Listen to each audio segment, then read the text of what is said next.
Hey guys, how's it going? Buster Photo here with another camera review and how-to. Today we're comparing the Canon P versus the Canon 7.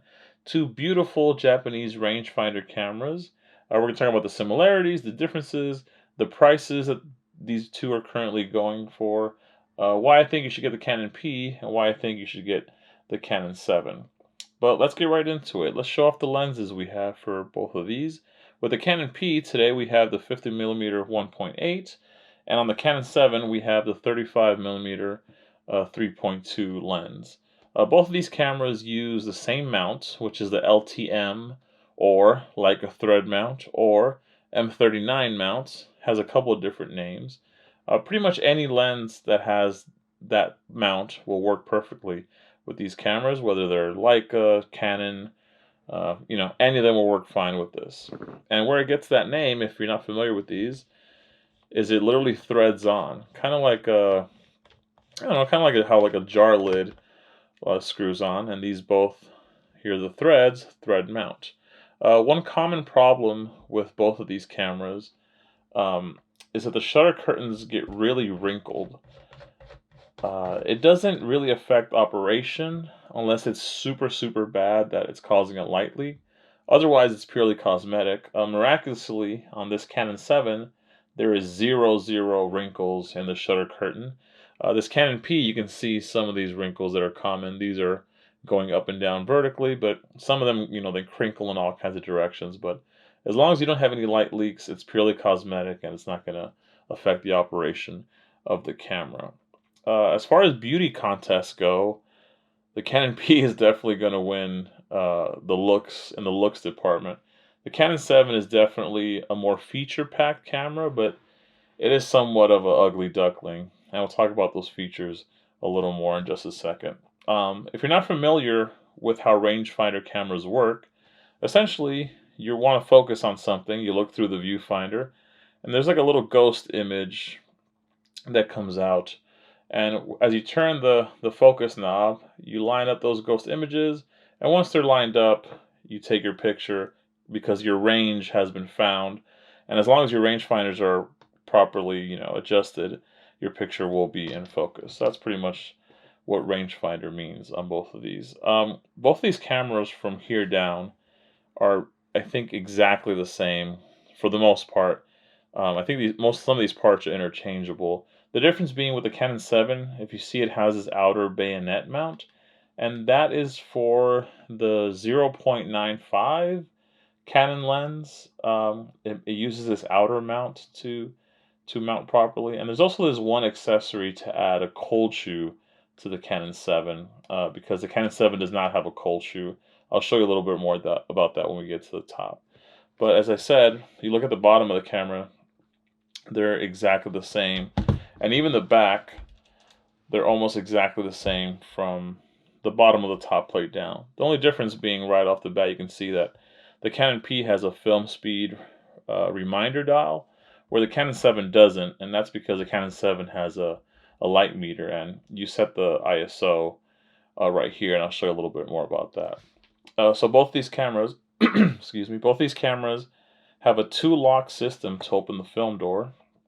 It's exactly the same. They work the same on both. You pop this little tab up, you turn that, and then that's the first lock. And the second lock is right here. You put your fingernail there, and the door pops open. And it has a swing door of film loading, which is pretty common if you've seen any of the cameras from the 80s on up. Much easier to load than a Leica. And that's the back. Right here, since we have it on the back, the viewfinders on these cameras are a little different. The Canon P has frame lines for 3 different lenses, 3 different lens focal lengths: 100, 50, and 35.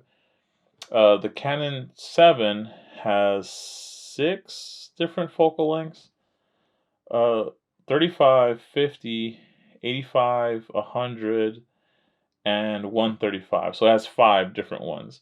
The only difference between the two is that the Canon P shows all 3 of its frame lines at the same time. So when you look in the viewfinder of a Canon P, it's going to look like this.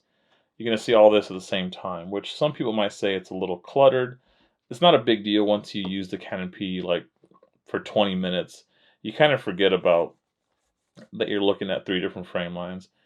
And most of the times you're using a 35 or a 50 millimeter lens. Well, at least I am. So it's really not that big of a deal. You get used to it really quickly. But that's where the Canon 7 has the advantage. Let's flip these up so I can show you a little more about that. Let's zoom in a little bit on these top plates. The Canon 7 has individual frame lines for all of except 2 focal lengths. So 35 individual frame line, 50 individual frame line. The 85 and the 100 are the only 2 frame lines that are showing up at the same time, and then the 135, it shows up individually.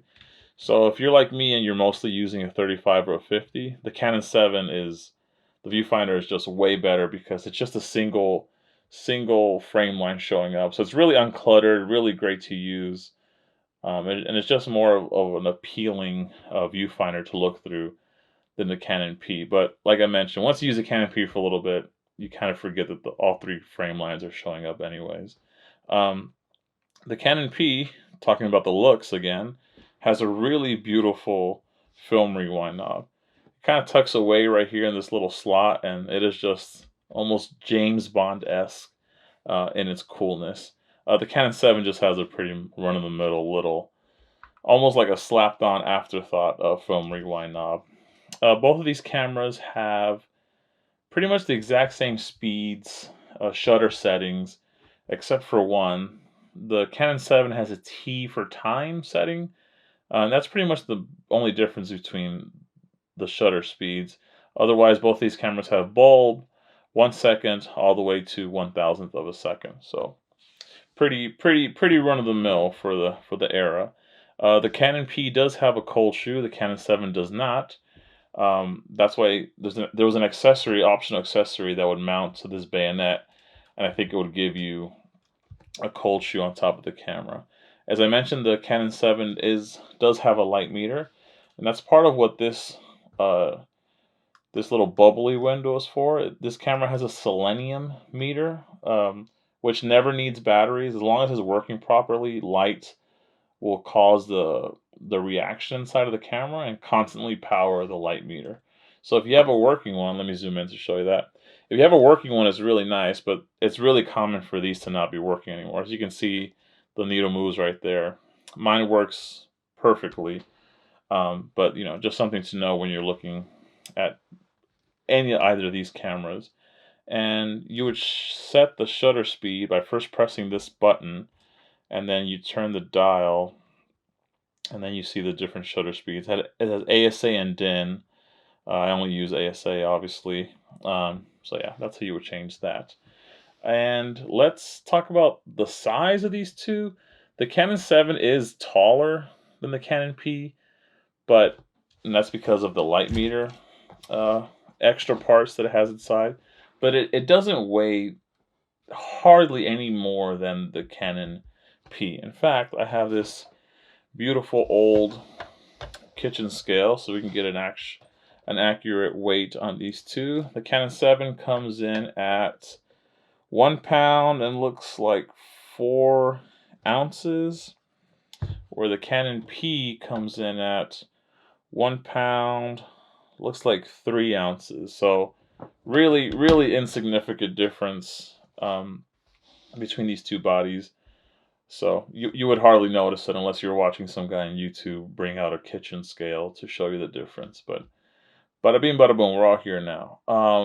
And that's pretty much it with the similarities and differences of these two cameras. Where the differences are really different is in the price. For some reason, the Canon P has gotten incredibly popular as of late. So sometimes you'll get lucky and have like a body lens combo, but oftentimes just the camera by itself is going for between $200 to $300. I've seen postings here in Los Angeles where up to $400 without a lens, which I think is absolutely ridiculous. But that's, if they're pricing them for that much, is because somebody's buying them for that price. So yeah, the Canon P is double the price of what the Canon 7 is going for. A Canon 7, sometimes with a lens, you're looking at anywhere between $100 and $200. which is a super steal to get into the Leica thread mount system.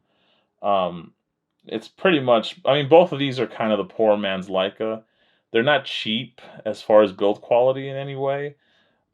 They might have some different features than Leicas, but both of these are excellent, excellent choices, super budget friendly choices to get into the Leica system.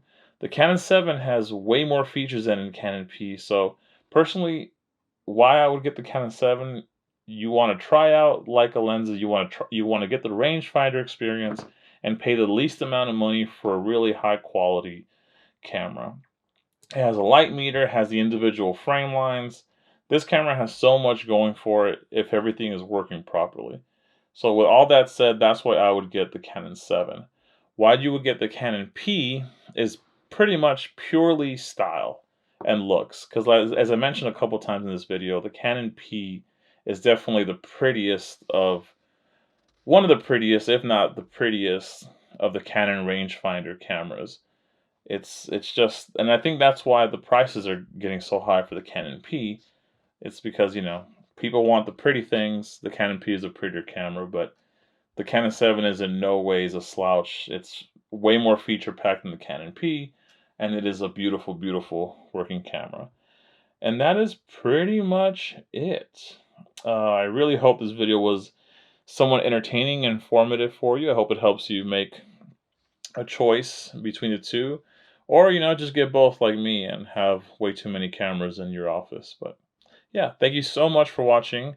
Please subscribe, please like. I have an entire list of different camera videos I'm coming up with. So please stay tuned, and I really appreciate you stopping by. Thanks.